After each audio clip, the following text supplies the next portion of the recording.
Next topic हम start करते हैं। लास्ट में हमने कुछ न्यूमेरिकल क्वेश्चन किया था और स्टडी किया था, कुछ न्यूमेरिकल क्वेश्चन किए थे और पोटेंशियल एनर्जी के लिए फॉर्मूला ड्राइव किया था हमने डायपोल की, ठीक है।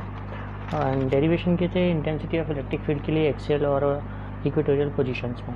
आज मैंने आपको कहा था लास्ट लेक्चर में कि हम सबसे इम्पॉर्टेंट टॉपिक जो है आपके चैप्टर का सबसे इम्पॉर्टेंट टॉपिक जिसमें से 100% एक क्वेश्चन आता ही है, गॉस थ्योरम है, ठीक है। Gauss theorem and its application वो करेंगे, लेकिन गॉस थ्योरम पर जाने के पहले कुछ इंपॉर्टेंट चीज़ें मुझे आपको बतानी है ताकि आप गॉस थ्योरम को अच्छे से एक्सप्लेन कर पाएँ, समझ पाएँ गॉस थ्योरम को, ठीक है। उसमें पहले ही उसमें पहली चीज़ है एरिया वेक्टर, कि एरिया वेक्टर क्या होता है, ठीक है। सपोज़ कोई एक पर्टिकुलर सरफेस एरिया है, ये कोई पर्टिकुलर सरफेस एरिया है सपोज़, ठीक है ना। इसमें का आपने क्या ले लिया, एक स्मॉल एरिया ले लिया, ये एक सरफेस एरिया है जिसको हम एस से रिप्रेजेंट करते हैं अगर, तो इसका वेरी स्मॉल सरफेस एरिया है जिसको हम डी एस से रिप्रेजेंट करें अगर, ठीक है। तो इस सरफेस के परपेंडिकुलर हम लेते हैं एक यूनिट वेक्टर जिसको हम बोलते हैं एन कैप, जिसके भी ऊपर कैप लगा उसका मतलब वो क्या होता है, यूनिट वेक्टर होता है, यूनिट वेक्टर जो डायरेक्शन बताता है एक्चुअली, ठीक है ना। तो ये जो यूनिट वेक्टर है ना, जो डायरेक्शन बता रहा है एक्चुअली सरफेस एरिया की, जो इस सरफेस से परपेंडिकुलरली बाहर की तरफ निकल रहा है, उसी को हम कहते हैं एक्चुअली एरिया वेक्टर, ठीक है। यानी कि D S vector D S, ठीक है। वेक्टर डी एस मतलब डी एस क्या है, स्मॉल सरफेस एरिया है, ये उसका मैग्नीट्यूड है डी एस, यानी कि न्यूमेरिकल वैल्यू है डी एस। वेक्टर फॉर्म में डी एस कैसा होगा, वो कुछ इस तरीके से होगा। जिसे भी आप जिस भी क्वांटिटी को वेक्टर फॉर्म में रिप्रेजेंट करना हो, आप क्या कर देते हैं, मल्टीप्लिकेशन में एक यूनिट वेक्टर लगा देते हैं, ठीक है। तो आपको लिखना है अगर वेक्टर डी एस, तो आप क्या लगा देंगे, D S into N cap. ये एन कैप क्या है, यूनिट वेक्टर है, ये डायरेक्शन बताता है डी एस की। मतलब एरिया वेक्टर जो है उसकी डायरेक्शन क्या होती है, उस सरफेस के परपेंडिकुलरली। जैसे आप ये जो अगर पेपर देख रहे हैं तो इस पेपर के परपेंडिकुलरली होगा, बिल्कुल ऐसा कैसा, ठीक है, पेपर के परपेंडिकुलर। ये किसकी डायरेक्शन होगी, डी एस की डायरेक्शन होगी, यानी एरिया वेक्टर की डायरेक्शन होगी, ठीक है। समझ में आया आपको एरिया वेक्टर क्या होता है। अब आप ये समझिए कि इलेक्ट्रिक फ्लक्स क्या होता है, ये भी एक इम्पॉर्टेंट चीज़ है,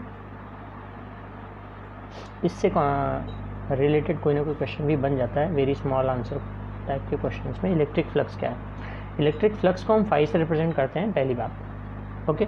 और इलेक्ट्रिक फ्लक्स का मीनिंग क्या है, जैसे कोई सरफेस एरिया है, कोई भी सरफेस एरिया हमने लिया, सपोज़ कैसा सरफेस एरिया लें हम, सपोज़ ऐसा कोई सरफेस एरिया आपने लिया है, ठीक है। और इंटेंसिटी ऑफ इलेक्ट्रिक फील्ड की जो डायरेक्शन है वो ये है, सपोज़ ये है किसकी direction, intensity of electric field E की डायरेक्शन है ये। और डी एस की डायरेक्शन कैसी होगी, इसके परपेंडिकुलर, बिल्कुल। अब चूँकि हम इसको ऊपर की साइड बना नहीं सकते, कॉपी ऐसी होती नहीं है, इसलिए हमें ऐसे ही बनाना होगा। सपोज़ ये किसकी डायरेक्शन है, डी एस की डायरेक्शन है, वेक्टर डी एस, ठीक है। तो अभी ये जो वेक्टर डी एस है ये इस ई के साथ कैसा एंगल बना रहा है, 90 डिग्री का एंगल बना रहा है, ओके। अगर ये सरफेस कुछ अलग होता, मतलब अगर आपने इस सरफेस के यहाँ से लिया है ये वेक्टर, तो ये ऐसा है। अगर इस सरफेस के आप यहाँ से लेते ये वेक्टर, ऐसा ये वाला लेते, तो ये सरफेस एरिया वेक्टर जो होता है वो ऐसा होता, डी एस ऐसा होता। उस केस में ये इस इलेक्ट्रिक फील्ड के साथ थीटा एंगल बनाता ना, तो ऐसा है अगर, तो ये परपेंडिकुलर था यहाँ से, तो लेकिन हमने ये पूरा एरिया ऐसा लिया है, तो यहाँ पे अगर हम एक स्मॉल सरफेस एरिया लेते हैं ये वाला डी एस, तो उसकी डायरेक्शन क्या होती है वेक्टर डी एस की, भी हमने बताया था आपको, सरफेस के परपेंडिकुलर। तो इस डायरेक्शन में होता तो वो इलेक्ट्रिक फील्ड के साथ कितना एंगल बनाता, थीटा एंगल बनाता।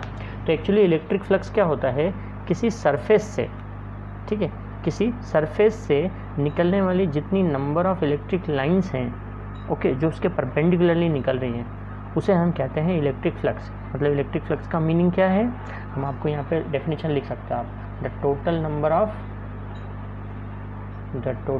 Number of electric lines, the total number of electric lines that normally का था perpendicularly, that normally pass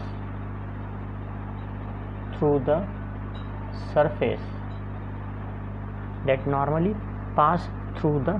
surface in the electric field। क्योंकि बिना इलेक्ट्रिक फील्ड के इलेक्ट्रिक लाइन्स ऑफ फोर्स आएंगी कहाँ से, in the electric field is called electric flux and is denoted by phi. ठीक है, इसे किससे रिप्रेजेंट करते हैं? फाई से। ये जो फाई होता है आपका सिंबल। ओके, तो ये इलेक्ट्रिक फ्लक्स की डेफिनेशन, मतलब इलेक्ट्रिक फ्लक्स क्या हुआ? The total number of electric lines passing through a surface normally, perpendicularly निकलने वाली नंबर ऑफ इलेक्ट्रिक लाइंस को ही क्या कहते हैं? एक पर्टिकुलर एरिया से, सरफेस से मतलब, ठीक है, उसे क्या कहेंगे आप? इलेक्ट्रिक फ्लक्स कहेंगे। ठीक है, तो अगर हम एक स्मॉल सरफेस एरिया लें ds, तो उससे निकलने वाला जो इलेक्ट्रिक फ्लक्स होगा उसको अगर हम d फाई से रिप्रेजेंट करें, ठीक है, तो d फाई मतलब क्या है? इलेक्ट्रिक फ्लक्स जो एक स्मॉल सरफेस एरिया ds से निकल रहा है, तो वो डिफाइन होता है E डॉट ds से, यानी E और ds। क्यों? क्योंकि देखिए E और ds का ही क्या होगा? डॉट प्रोडक्ट होगा जो रिजल्टेंट होगा आपका, ठीक है ना। तो E डॉट ds से रिप्रेजेंट करते हैं हम किसको? d फाई को। d फाई क्या है? इलेक्ट्रिक फ्लक्स जो किससे पास हो रहा है? ds यानी कि स्मॉल सरफेस एरिया से पास हो रहा है। ठीक है, अब आपने एक फार्मूला पढ़ा ही होगा वेक्टर में, लास्ट 11th में, a dot B is equal to क्या होता है? ए बी कॉस थीटा, ये फार्मूला होता है ना। तो आप इस E डॉट ds को क्या लिख सकते हो? E ds cos theta. ठीक है, ये ऊपर वाला जो था ये वेक्टर फॉर्म में लिखा था आपने। a डॉट बी का फार्मूला होता है ए बी कॉस थीटा, तो E डॉट ds को आप लिख सकते हो E ds cos theta. This is d phi. ठीक है, अब अगर हमें फाई चाहिए यानी टोटल सरफेस चाहिए, टोटल इलेक्ट्रिक फ्लक्स चाहिए जो उस पूरे टोटल सरफेस एरिया से पास हो रहा हो अगर, ठीक है, टोटल इलेक्ट्रिक फ्लक्स चाहिए अगर, तो क्या कर देंगे आप? इसका integration, total electric flux through surface area S, तो आप क्या कर देंगे? Integration d phi is equal to integration E ds cos theta. तो डी फाई का इंटीग्रेशन क्या होगा? फाई। हमने क्लास 11th में आपको डिफरेंशिएशन इंटीग्रेशन के बेसिक फार्मूलेज बताए थे। इंटीग्रेशन डी फाई होगा phi is equal to integration E D S cos theta. अब इसमें इंटीग्रेशन किसका होगा? डी एस का। ई तो इलेक्ट्रिक फील्ड है, डी एस का इंटीग्रेशन क्या हो जाएगा? S E S cos theta. ये हो जाएगा total electric flux passing through the area S. Okay, E इसमें इलेक्ट्रिक फील्ड है, थीटा एंगल है किसके बीच का? ई और डी एस के बीच का, जैसा आपको यहाँ पे फिगर में दिख रहा है। ये ई की डायरेक्शन है ऐसी, और ये डी एस की डायरेक्शन है, तो ई और डी एस के बीच का एंगल क्या होगा? थीटा होगा। ठीक है, अब यहाँ पे हम कुछ स्पेशल केसेस लगा सकते हैं। आपको समझ में आ गया इलेक्ट्रिक फ्लक्स क्या है? Total number of electric lines, okay, passing through a surface normally यानी परपेंडिकुलरली। अब यहाँ पे एक चीज़, हाँ मैं क्या बताने वाला था, एक चीज़ कि एक तो ये कि ये जो फाई है, ठीक है, यानी कि इलेक्ट्रिक फ्लक्स है, कैसी क्वांटिटी होगी? स्केलर क्वांटिटी, क्योंकि देखो कैसा प्रोडक्ट है? स्केलर प्रोडक्ट है, तो फाई कैसी क्वांटिटी है? स्केलर क्वांटिटी है। पहली बात, फाई इज स्केलर, और उसकी ऐसा यूनिट क्या होगी? ऐसा यूनिट क्या होगी? ई डी एस है ना, यानी ई की यूनिट होती है न्यूटन पर कूलम, डी एस यानी एरिया है, मीटर स्क्वायर, तो ऐसा यूनिट होगी न्यूटन मीटर स्क्वायर पर कूलम। यहाँ से निकाल लेते हैं फार्मूले से। इलेक्ट्रिक फील्ड की यूनिट होती है न्यूटन पर कूलम, डी एस यानी कि एरिया है वो तो स्क्वायर मीटर होगा, तो न्यूटन स्क्वायर मीटर पर कूलम, ये बन जाएगी उसकी ऐसा यूनिट। ठीक, अब मैंने कहा कि हम इससे कुछ स्पेशल केसेस भी निकाल सकते हैं, ठीक है ना। तो स्पेशल केसेस क्या होंगे आप इसको नोट कर लीजिएगा, वीडियो को पॉज करके आप नोट कर सकते हो।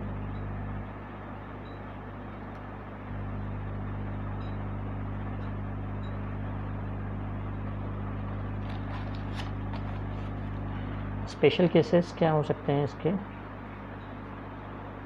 थीटा की वैल्यूज, ठीक है ना, कि अगर थीटा की वैल्यू 0 से 90 के बीच में है, ठीक है, थीटा की वैल्यू अगर 0 से 90 के बीच में है, तो फाई कैसा होगा? ये कॉस की वैल्यू, मतलब कॉस की वैल्यू अगर 0 से 90 तक हो, तो कॉस की वैल्यू 0 से 90 तक कैसी होती है? पॉजिटिव होती है। तो इस केस में फाई कैसा होगा? पॉजिटिव होगा, यानी इलेक्ट्रिक फ्लक्स पॉजिटिव होगा। और अगर थीटा 90 डिग्री हो जाए तो कॉस 90 ज़ीरो होता है, ज़ीरो होता है, यानी फाई क्या हो जाएगा? ज़ीरो, इलेक्ट्रिक फ्लक्स ज़ीरो होगा।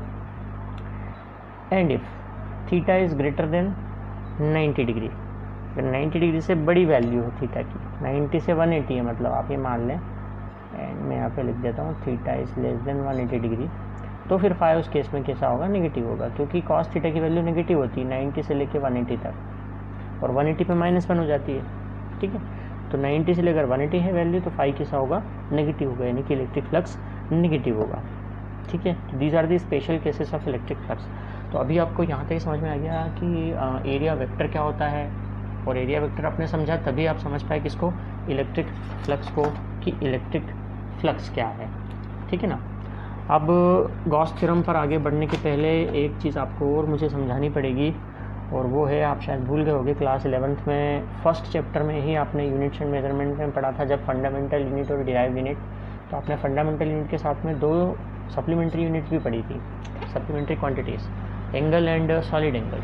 ठीक है, तो आपको मैं सॉलिड एंगल का कंसेप्ट फिर से बता देता हूँ एक बार, कि सॉलिड एंगल क्या होता है, क्योंकि जब तक आपको सॉलिड एंगल समझ में नहीं आएगा तो गॉस थ्योरम समझ नहीं पाओगे आप। सॉलिड एंगल क्या होता है, जैसे एंगल तो आप समझते हो प्लेन एंगल, कि प्लेन एंगल का मीनिंग क्या है। सॉलिड एंगल का मीनिंग क्या है, जब कोई एक 3 डायमेंशनल सरफेस, कोई भी एक 3 डायमेंशनल सरफेस, मतलब मैं उसको ऐसे समझा देता हूँ आपको, कि सपोज़ का अगर कोई एक सरफेस है 3 डायमेंशनली, कोई सरफेस है 2 डायमेंशनल सरफेस है, जब ये एक 2 डायमेंशनल सरफेस किसी एक फिक्स पॉइंट पे अपनी बाउंड्री से, इसकी जो बाउंड्री है, इसकी बाउंड्री से आप इसको अगर क्या करते हैं, एक एंगल सबटेंड करता है, वो आप इसको ऐसे इमेजिन करना कि ये कोन हो गया, एक तरह से कोन होता ना, आइसक्रीम का कोन हो गया। ठीक है, आप इसको वैसे इमेजिन कीजिए कि ये एक आइसक्रीम का कोन है, कि ये जो पूरी बाउंड्री है इसकी चारों साइड की, ये अपनी बाउंड्री से जितना एंगल एक फिक्स पॉइंट पे सबटेंड करता है ना, 3 डायमेंशनल एंगल, ऐसा, इसे क्या कहते हैं आप, सॉलिड एंगल। सपोज़ ये एक स्मॉल सरफेस एरिया था, अब इसका जो सरफेस एरिया वेक्टर होगा, ये हमने लिया है सरफेस एरिया वेक्टर, चूँकि सरफेस ऐसा है तो सरफेस एरिया वेक्टर ऐसा हो जाएगा इस डायरेक्शन में। ठीक है, और ये अगर इससे इसके परपेंडिकुलर से थीटा एंगल बनाता है। ठीक है, और सपोज़ ये कोई पॉइंट है आपका ओ, मैंने आपको बताया कि ये जो एंगल होता है 3 डायमेंशनल एंगल, इसको क्या आप क्या कहते हो, सॉलिड एंगल। सॉलिड एंगल को ओमेगा से रिप्रेजेंट करते हैं। ठीक है, ये एक स्मॉल सॉलिड एंगल है जो कि एक स्मॉल सरफेस एरिया से, ये एक स्मॉल सरफेस एरिया है ds, ठीक है, सबटेंड हो रहा है किसी पॉइंट पे, तो इसलिए हमने इसको लिखा है कि डी ओमेगा, और इसका जो फार्मूला होता है सॉलिड एंगल का, वो होता है ds cos theta upon R square. R ये डिस्टेंस है, ये जो फिक्स पॉइंट है इसकी इस पॉइंट से क्या है, डिस्टेंस है आर। ठीक है, ओ पॉइंट की डिस्टेंस है, इसको पी मान लीजिए पॉइंट को, ओ पी क्या है, आर है, ये वेक्टर हो गया आर कैप हो गया, मतलब यूनिट वेक्टर हो गया आर की डायरेक्शन में। ठीक है, तो डी ओमेगा का फार्मूला होता है ds cos theta upon R square. इसमें सॉलिड एंगल कौन है, ओमेगा।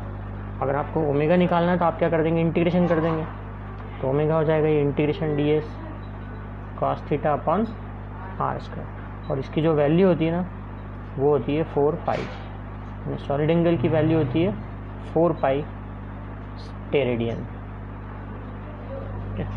4 पाई स्टेरेडियन होती है इसकी value.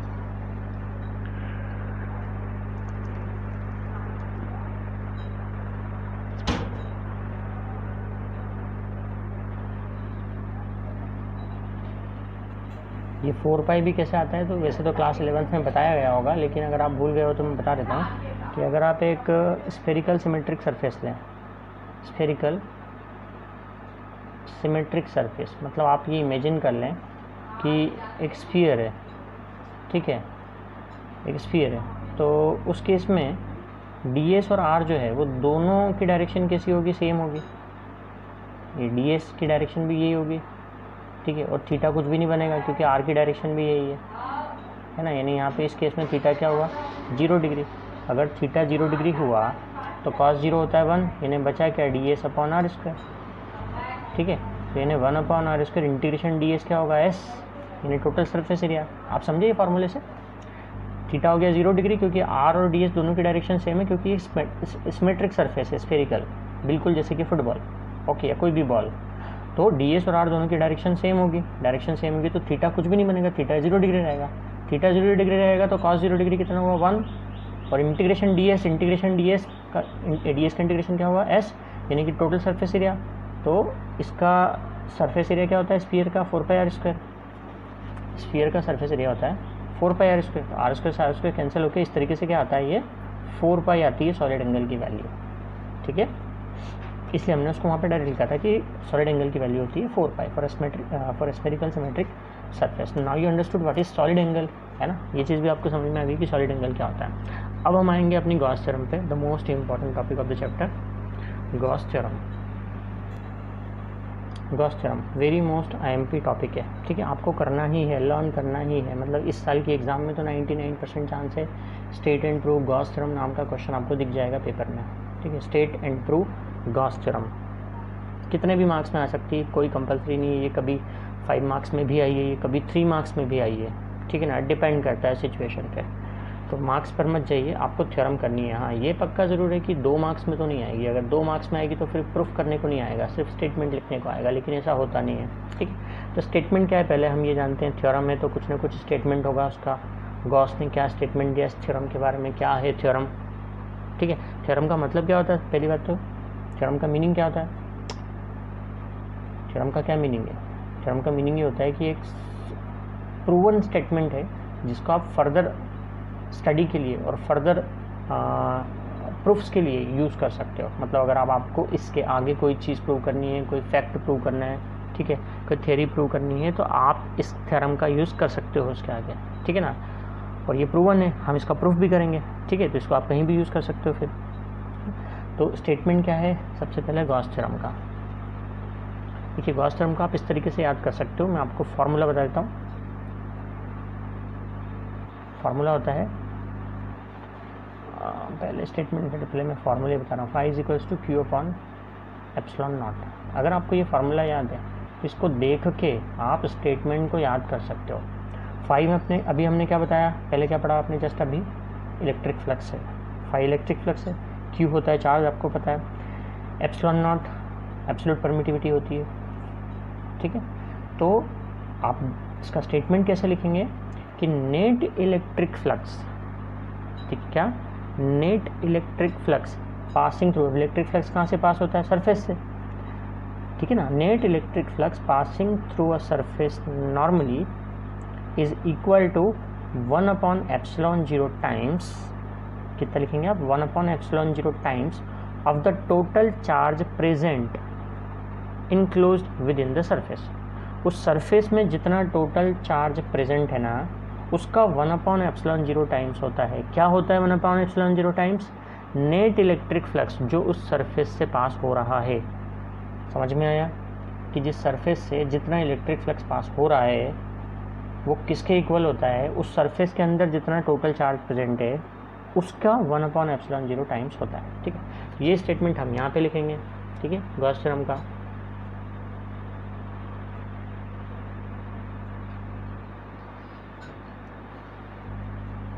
The net electric flux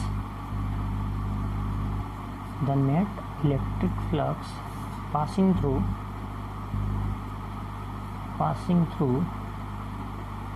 a closed hypothetical surface, हाँ ये जो सरफेस है ये हाइपोथेटिकल है, a closed hypothetical surface, ऐसे सरफेस को गॉसियन सरफेस कहते हैं, इसलिए ब्रैकेट में मैं लिख रहा हूँ Gaussian surface,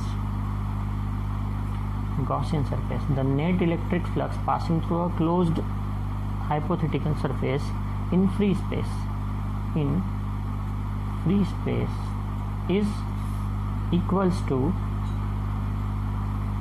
is equals to 1 upon epsilon 0 times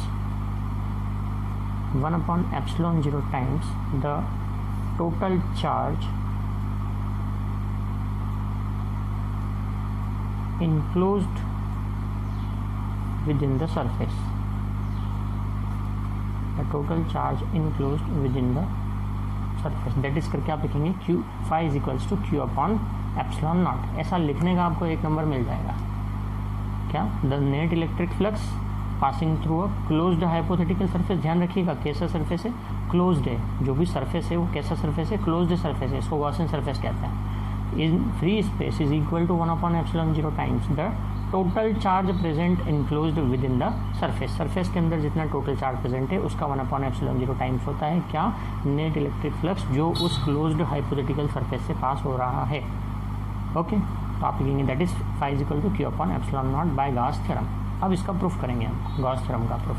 Gauss theorem का प्रूफ हम दो तरीके से करेंगे, आपको बता देता हूँ मैं। दो तरीके से इसका प्रूफ करेंगे, आप भी एग्जाम में दोनों लिख करके आ जाइएगा प्रूफ, ठीक है। एक तो हम करेंगे स्फेरिकल सिमेट्रिकल सरफेस के लिए, मतलब सरफेस जब सिमेट्रिक सरफेस होगा तो उसके लिए, और दूसरा अगर सिमेट्रिक सरफेस नहीं है, एसिमेट्रिक सरफेस है, तो उसके लिए प्रूफ करेंगे। ये किसी भी क्लोज्ड सरफेस के लिए प्रूफ होता है। हाँ, सरफेस कैसा भी हो क्लोज्ड होना चाहिए, बस वो सिमेट्रिक सरफेस हो या एसिमेट्रिक सरफेस हो। तो पहला हम जो प्रूफ कर रहे हैं वो कर रहे हैं फॉर सिमेट्रिक स्फेरिकल सरफेस, ठीक है, सिमेट्रिकल स्फेरिकल सरफेस के लिए कर रहे हैं। तो हम एक कंसिडर कर लेते हैं कि ऐसा एक स्फेरिकल सरफेस है, यानी कि एक स्फीयर है, एक स्फीयर कंसिडर कर लिया हमने जिसकी रेडियस है आर रेडियस का एक स्फीयर है, ठीक है। तो अब इस स्फीयर पर हम एक स्मॉल सरफेस एरिया मान लेते हैं, ऐसा ये कैसा स्मॉल सरफेस एरिया है इस स्फीयर पे, ठीक है। तो ये यहाँ पे क्या एंगल सबटेंड करेगा, डी ओमेगा, हमने बताया था सॉलिड एंगल होगा डी ओमेगा, है ना। और यहाँ से डी एस की डायरेक्शन भी क्या होगी, यही होगी, क्योंकि सिमेट्रिक सरफेस है, परपेंडिकुलर होगी डी एस की डायरेक्शन। और ई की डायरेक्शन यानी इंटेंसिटी ऑफ इलेक्ट्रिक फील्ड की डायरेक्शन भी वैसी होगी। हमने आपको क्या बताया था, देखिए इलेक्ट्रिसिटी में आप अपने कंसेप्ट बिल्कुल क्लियर रखेंगे। इलेक्ट्रिक फील्ड ई की डायरेक्शन क्या होती है, जिधर इलेक्ट्रिक लाइंस निकलती हैं, जिस डायरेक्शन में इलेक्ट्रिक लाइंस निकलती हैं। इलेक्ट्रिक लाइंस कैसे निकलती हैं, सरफेस के परपेंडिकुलर। सरफेस कैसा है, स्फेरिकल, इसके परपेंडिकुलर मतलब रेडियस के अलॉन्ग। तो इलेक्ट्रिक फील्ड की डायरेक्शन भी वैसी ही होगी जैसी इलेक्ट्रिक लाइंस निकलती हैं इससे, ठीक है। तो ई की डायरेक्शन भी यही होगी। डी एस यानी कि ये स्मॉल सरफेस एरिया, ये भी सिमेट्रिक है, तो डी एस की डायरेक्शन भी सेम होगी, ठीक है। इन दोनों के बीच में कोई एंगल नहीं होगा, इट मीन्स, ओके। और हम सपोज करते हैं कि इस पर जो कितना टोटल चार्ज प्रेजेंट है, plus Q total charge present है, ठीक है ना। तो हम यहाँ पे छोटा सा एक कंसिडरेशन लिख लेते हैं, consider sphere of radius R enclosed total charge Q, ठीक है, टोटल चार्ज Q है उस स्फीयरिकल सरफेस के अंदर। तो हम पहले निकालते हैं, देखिए आपको प्रूव क्या करना है, phi is equal to Q upon epsilon naught, ऐसा आपको प्रूव करना है। तो by definition of electric flux की डेफिनेशन से ऐसा लिखिए, by definition of electric flux. अभी आपने इलेक्ट्रिक फ्लक्स पढ़ा था।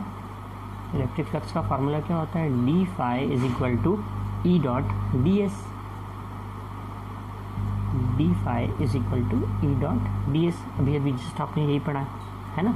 तो ई डॉट डी एस को आप क्या लिख सकते हो, E D S cos theta, है ना, E D S cos theta. अब यहाँ पर आप देख रहे हो कि थीटा क्या है, 0 डिग्री। ई और डी एस दोनों कैसे हैं, सेम डायरेक्शन में, तो कोई एंगल बनेगा ही नहीं, है ना। तो थीटा क्या है, 0 डिग्री, कॉस 0 डिग्री होता है 1, यानी कि ये क्या बचा है, D phi is equal to E D S, ठीक है ना। तो हमको निकालना है टोटल इलेक्ट्रिक फ्लक्स, तो क्या कर देंगे आप, इंटीग्रेशन कर देंगे टोटल। अब देखिए यहाँ पे आप सबसे पहले ये तो हमने D phi is equal to E D S लिख दिया, इसको देता हूँ मैं इक्वेशन नंबर 1। पहले हम ई की वैल्यू निकाल लेते हैं, ई यानी इंटेंसिटी ऑफ इलेक्ट्रिक फील्ड।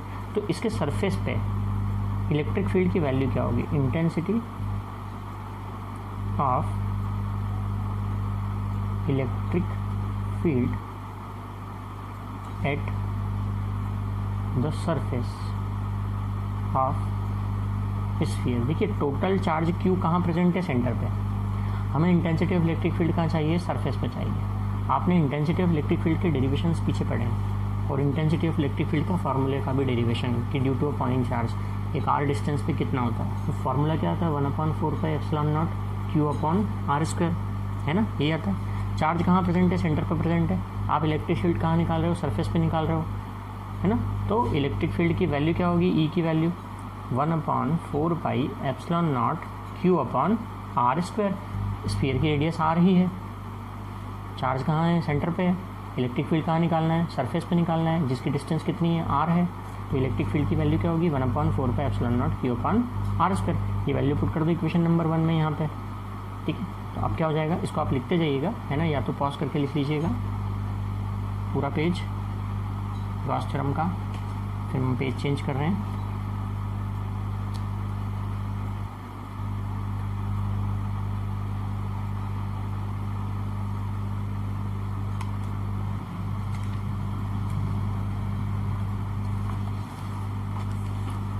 तो इक्वेशन 1 में ये वैल्यू हम पुट करते हैं, putting value of E in equation 1, तो वो हो गया d phi is equal to 1/4πε0 Q/r² ds, d phi is equal to E D S था, ठीक। तो टोटल इलेक्ट्रिक फ्लक्स निकाल लीजिए अब इंटीग्रेशन करके, टोटल इलेक्ट्रिक फ्लक्स इंटीग्रेट कर देंगे आप, integration d phi is equal to integration 1/4πε0 Q/r² ds, okay. तो डी फाई का इंटीग्रेशन हुआ फाई, यहाँ से 1/4πε0 ये तो कॉन्स्टेंट है, कॉमन है, Q/r² भी इंटीग्रेशन किसका होगा ds का, ds का इंटीग्रेशन क्या होगा, ds यहाँ लिख देता हूँ मैं ऐसा, इंटीग्रेशन ds क्या था, स्मॉल सरफेस एरिया था, तो इंटीग्रेशन करने से क्या आएगा, टोटल सरफेस एरिया, स्फीयर का टोटल सरफेस एरिया क्या होता है 4πr², ठीक है। स्फीयर का टोटल सरफेस एरिया क्या होता है 4πr², तो 4πr² से देखिए 4πr² क्या हो जाएंगे, कैंसिल, 4πr² कैंसिल, तो फाई क्या बचा 1/ε0 इंटू क्यू, यही आपको प्रूव करना था गॉस थ्योरम में, समझ में आया, ठीक है। फिर से एक्सप्लेन कर देते हैं। आपने कंसीडर किया एक सिमेट्रिक स्फेरिकल सरफेस, यानी कि एक स्फीयर कंसीडर किया जिसके सेंटर पे +Q चार्ज प्रेजेंट है, क्योंकि ये स्फीयर है, सिमेट्रिक है, बिल्कुल एक जैसा है इसका सरफेस, है ना। तो इलेक्ट्रिक फील्ड की डायरेक्शन भी कैसी होगी, सरफेस के परपेंडिकुलर, और जो सरफेस एरिया वेक्टर होता है वो भी कैसा होगा, परपेंडिकुलर, यानी दोनों की डायरेक्शन सेम होगी। तो उस वजह से जो फॉर्मूला होता है आपका इलेक्ट्रिक फ्लक्स का d phi is equal to E dot ds, तो क्या हो जाएगा E ds cos theta will be 0 degree, so E ds, E यानी intensity of electric field, we are finding intensity of electric field at the surface, ठीक है, surface पर निकाल रहे हैं हम इलेक्ट्रिक फ्लक्स, क्योंकि सरफेस से निकल रहा है इलेक्ट्रिक फ्लक्स। तो डिस्टेंस कितनी है, r है, क्योंकि रेडियस r है, ठीक। तो इलेक्ट्रिक फील्ड हुई 1/4πε0 Q/r², ये वैल्यू रख देंगे यहाँ पर इक्वेशन नंबर 1 में। तो d phi is equal to value put करिए आपने E की, ठीक है, दोनों साइड का क्या किया आपने, इंटीग्रेशन किया, d फाई का इंटीग्रेशन फाई होगा, ये सारी कांस्टेंट क्वांटिटी बाहर आ जाएगी, इंटीग्रेशन ds था स्मॉल सरफेस एरिया, इंटीग्रेशन हुआ that is total surface area आ जाएगा जो कि है 4πr², ठीक। ये हो गई आपकी थ्योरम प्रूव। अब ये थ्योरम जो आपने प्रूव की किसके लिए की है, ये एक सिमेट्रिक सरफेस के लिए की है, ठीक है। अब अगर सरफेस सिमेट्रिक नहीं होगा तो क्या होगा, ये अपन देखते हैं कि अगर सरफेस सिमेट्रिक नहीं है देन इन दैट केस क्या होगा आपका प्रूफ, ठीक है। तो मैं सेकंड केस ले रहा हूँ फॉर एसिमेट्रिक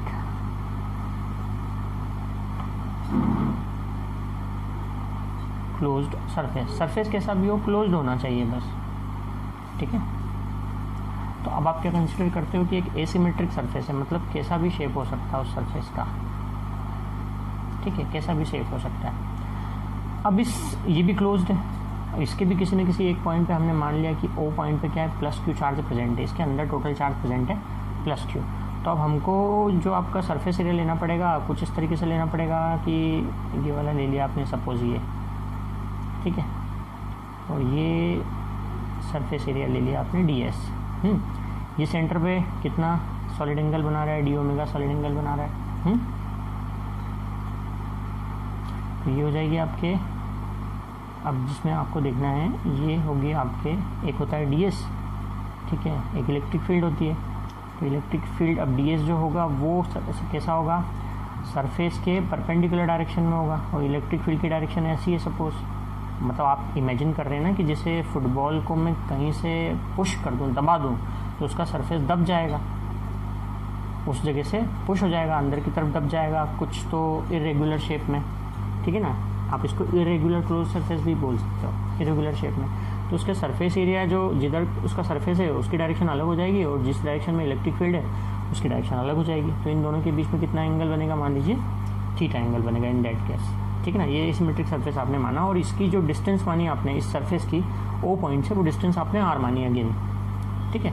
तो फिर से आप वही फार्मूला लगाते हो, D phi is equal to E dot D S electric flux का, है ना। तो ई डॉट डी एस होता है E D S cos theta, लेकिन अब यहाँ पे थीटा 0 डिग्री नहीं है कि कॉस 0 1 हो जाए, अब थीटा की कुछ ना कुछ एक पर्टिकुलर वैल्यू भी है ना। तो अब हमें टोटल इलेक्ट्रिक फ्लक्स, वही पहले तो इलेक्ट्रिक फील्ड आप निकाल लीजिए, इलेक्ट्रिक फील्ड की वैल्यू वही रहेगी 1/4 pi epsilon naught Q upon R square, क्योंकि चार्ज तो क्यू ही प्रेजेंट है और इस सरफेस एरिया की डिस्टेंस भी आर ही है, तो यहाँ तो कोई फ़र्क पड़ेगा नहीं, ठीक है ना। तो यहाँ क्या बचा आपका डी एस कॉस थीटा, ये D phi is equal to this. तो टोटल इलेक्ट्रिक फ्लक्स क्या हुआ, टोटल इलेक्ट्रिक फ्लक्स इंटीग्रेशन करेंगे वही again, integration D phi is equal to, आप कॉमन ले लीजिए बाहर 1/4 pi epsilon naught Q upon R square. तो इंटीग्रेशन में क्या लिखेंगे अब आप, डी एस कॉस थीटा, ठीक है, डी एस कॉस थीटा।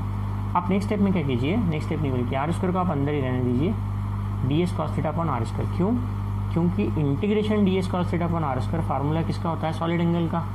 अभी जो हमने सॉलिड एंगल बताया था, तो सॉलिड एंगल का फार्मूला क्या होता है, integration D S cos theta upon R square, ठीक है, वो पुट कर देंगे हम। तो यहाँ आपको समझ में आया हमने क्या करा, इलेक्ट्रिक फ्लक्स का फार्मूला वही लगाया, E D S cos theta लगा, ई की वैल्यू रखी इलेक्ट्रिक फील्ड की सरफेस पे, इंटीग्रेशन किया दोनों साइड। अब इंटीग्रेशन डी फाई का इंटीग्रेशन क्या हो जाएगा नेक्स्ट स्टेप में,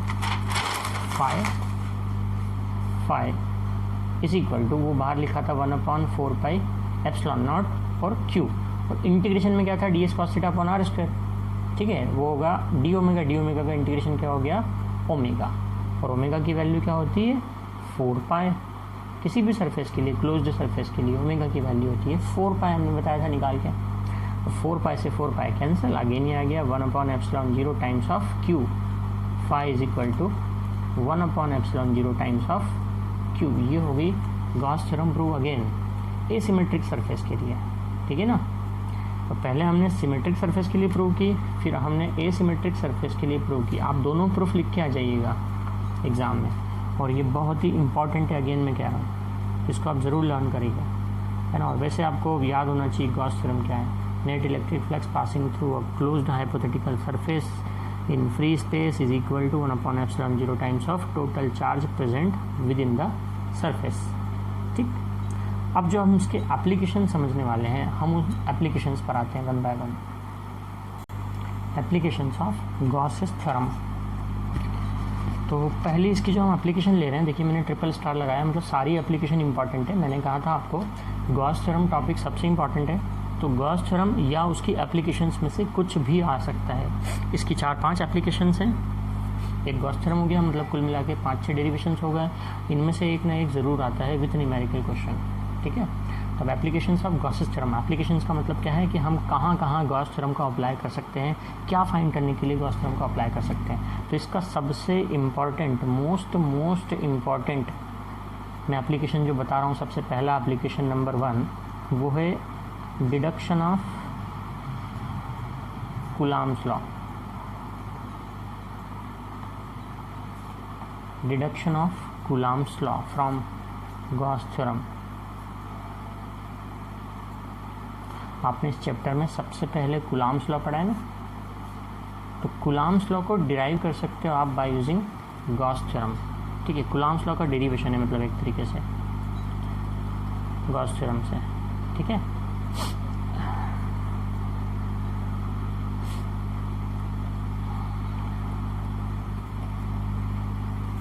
तो हमें डिराइव क्या करना है, कूलॉम्स लॉ डिराइव करना है। कूलॉम्स लॉ आपको माइंड में पता होना चाहिए कि क्या है कूलॉम्स लॉ, वो है force acting between 2 point charges, ठीक है, जिसकी वैल्यू क्या आती है 1/4 pi epsilon naught Q1 Q2 upon R square, यही आती है, ठीक है।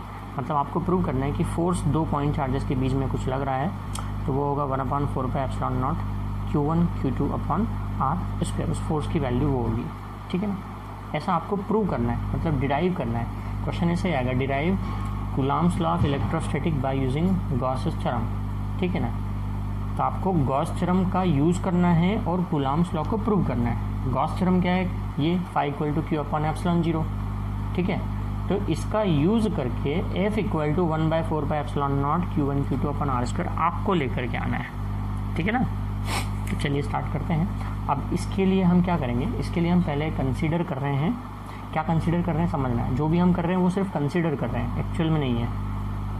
ये देखिए हमने कंसीडर किया है कि प्लस Q एक चार्ज है, कहीं पे रखा हुआ है, O पॉइंट पे रखा हुआ है, तो इसके आसपास क्या होगी, एक इलेक्ट्रिक फील्ड होगी। तो हम ये मान लेते हैं कि इसके आसपास R रेडियस में एक इलेक्ट्रिक फील्ड है। किस रेडियस में, R रेडियस में एक इलेक्ट्रिक फील्ड है। तो हम ये कंसीडर कर सकते हैं कि R रेडियस का इसके आसपास पता है एक स्फीयर है। हम ये इमेजिन कर लेते हैं, सपोज कर लेते हैं कि इस पॉइंट चार्ज प्लस Q के आसपास R रेडियस का एक स्फीयर है, ठीक है। मतलब हमने इमेजिन कर लिया कि ये एक स्फीयर है R रेडियस का। एक्चुअली में स्फीयर नहीं है, एक्चुअली में तो सिर्फ प्लस Q चार्ज रखा है और कुछ भी नहीं है, ठीक है। मैं यहाँ नीचे लिख भी देता हूँ कि आप क्या कंसीडर कर रहे हो। Consider a point charge plus Q B placed eight O point पे रखा हुआ है, ठीक है।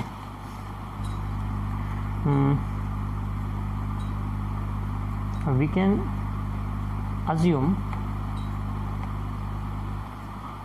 Gaussian surface. वो जो हाइपोथेटिकल क्लोज्ड सरफेस होता है उसको क्या कहते हैं आप, गॉसियन सरफेस। ध्यान रखिएगा हर एप्लीकेशन में आपको गॉसियन सरफेस ही अज्यूम करना है, हर जितनी एप्लीकेशन है सभी में करना है आपको गॉसियन सरफेस अज्यूम करना है। तो हम अज्यूम कर रहे हैं इसके आसपास एक सरफेस जिसको गॉसियन सरफेस कहते हैं हम, ठीक है। तो we can assume a Gaussian surface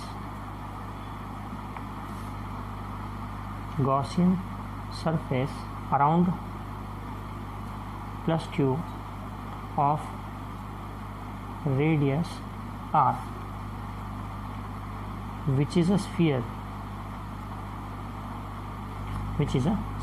ठीक है। अब इस स्फीयर पे हम यहाँ एक सरफेस पे क्या ले लेते हैं, वही एक स्मॉल सरफेस एरिया ले लेते हैं ds, जिससे E की डायरेक्शन भी यही होगी और ds की डायरेक्शन भी यही होगी, क्योंकि ये स्फीयर है, ठीक है ना। स्फीयर है तो ये ऐसी होगी। तो अब गॉसियन सरफेस आपने अज्यूम कर लिया, अंदर प्लस Q चार्ज रखा है, तो आप क्या अप्लाई कर सकते हो, गॉस थ्योरम, क्योंकि गॉस थ्योरम यही कहती है कि किसी भी गॉसियन सरफेस के अंदर जितना टोटल चार्ज प्रेजेंट है उस टोटल चार्ज प्रेजेंट का 1/ε0 टाइम्स होता है नेट इलेक्ट्रिक फ्लक्स, ठीक है। तो आप यहाँ पर अब क्या अप्लाई कर दीजिए, आप गॉस थ्योरम अप्लाई कर दीजिए। तो बाय यूजिंग गॉस थ्योरम,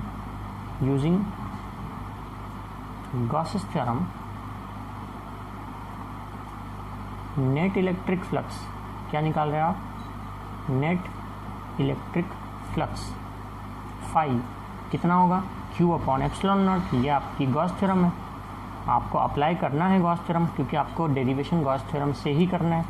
तो आपने लगा दी गॉस थ्योरम, इसको दे दी जाए अभी इक्वेशन नंबर 1। आप यूज़ कर रहे हैं गॉस थ्योरम का, आप कर सकते हैं बिकॉज क्योंकि प्लस Q चार्ज के आसपास आपने अज्यूम कर लिया है एक गॉसियन सरफेस है, ठीक है। तो उससे सरफेस से निकलने वाला net electric flux phi equal to होगा Q/ε0। अब इस फाई का फार्मूला क्या होता है, इलेक्ट्रिक फ्लक्स का फार्मूला क्या होता है। अब इलेक्ट्रिक फ्लक्स में पीछे बैक करके देखिएगा, मैंने आपको जो बताया फाई का फार्मूला क्या होता है, इंटीग्रेशन E.ds होता है ना, इज इक्वल टू Q/ε0 है। तो यहाँ पर अभी अपने केस में E.ds क्या होगा, E.ds cos थीटा, और अभी अपने केस में थीटा 0 डिग्री है, स्फेरिकल सरफेस हमने लिया है, cos 0 1 हो जाएगा। तो यानी क्या हो गया, ये फिर से integration E.ds is equal to Q/ε0, ठीक है। तो E बाहर कर दीजिए, ये क्या हो जाएगा, integration ds is equal to Q/ε0। और इंटीग्रेशन ds मतलब total surface area, total surface area sphere का होता है 4πr² is equal to Q/ε0। तो यहाँ से E इक्वल टू क्या हुआ, ये अपॉन में जाएगी इधर क्वांटिटी, तो 1 के अपॉन में चली गई 4π, ये ε0 है Q, और r² भी अपॉन में गया अपॉन r²। ये E आया है, ये इलेक्ट्रिक फील्ड है। आपको क्या डिराइव करना है, कूलम्ब्स लॉ डिराइव करना है। अभी कूलम्ब्स लॉ नहीं आया, ये तो इलेक्ट्रिक फील्ड होती है, इंटेंसिटी ऑफ इलेक्ट्रिक फील्ड है ना। ये आ गया इंटेंसिटी ऑफ इलेक्ट्रिक फील्ड। ये कहाँ पे है intensity of electric field, at the surface, वो जो स्फीयर आपने पीछे कंसीडर किया था उसके सरफेस पे आई, ठीक है ना। अब अगर आप अज्यूम कर लें कि इसके सरफेस पे जो आपने स्फीयर बनाया था, इसके सरफेस पे यहाँ पे एक टेस्ट चार्ज रखा हुआ है Q0, क्या मान रहे हैं आप, अज्यूम कर रहे हैं इसके सरफेस पे अगर एक टेस्ट चार्ज रखा हो Q0 तो क्या होगा, कंसीडर टेस्ट चार्ज को Q0 से रिप्रेजेंट करते हैं हम, Q0 be placed at the surface of sphere, then surface पे रखा हुआ है ना।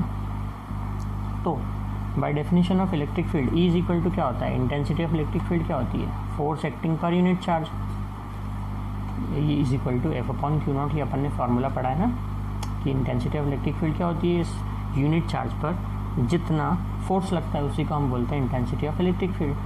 तो यहाँ से फोर्स क्या हो जाएगा, F is equal to E into Q0, E का फार्मूला होता है F अपॉन Q0, तो F इज इक्वल टू हो जाएगा E इंटू Q0। बस यहाँ पर आप E की वैल्यू रख दीजिए जो ऊपर निकाली आपने, 1 अपॉन 4 पाई epsilon naught Q upon R square into Q0,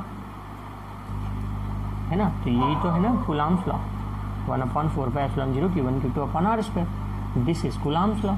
ये प्रूव कर दिया आपने कूलम्ब्स लॉ। Q और Q0 के बीच का डिस्टेंस R है, ये देखिए Q और Q0 के बीच का डिस्टेंस क्या है, R।